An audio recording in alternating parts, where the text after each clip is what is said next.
down the drain. Mr Speaker. I call the honourable member John Hayes. Thank you, Mr Speaker. Can I say to the public listening to this debate, if you want to have an argument, talk to your neighbour about whether or not they think climate change is real, because it's an issue that polarises people. The issues are complex, and at the centre of the debate is a conflict between first world environmentalists and those in developing countries who want to leave poverty behind.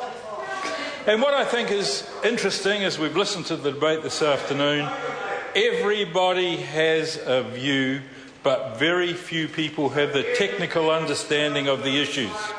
So people seem to inclined to hide behind their prejudices.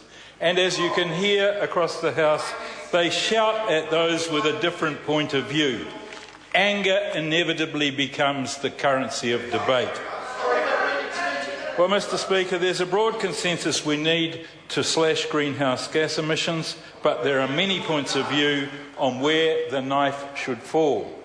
The Greens in New Zealand First want to cut back our lifestyles, but they underestimate the value of economic progress, advancing health, advancing education, creating wealth, creating opportunity in our daily lives.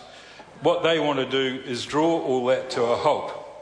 Mr Speaker, I think it's crucial to recognise that the cost of decarbonising our economy will be a function of available technology.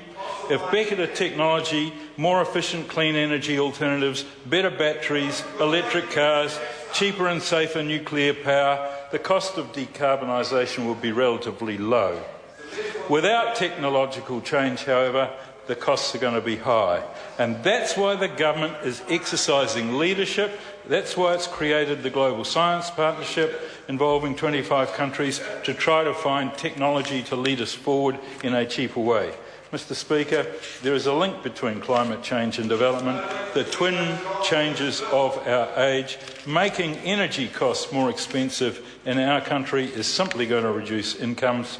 Mr Speaker, I support this legislation. It is very sensible and it is going to cause least economic damage to communities in the situation we're in at the moment of global recession. Thank you.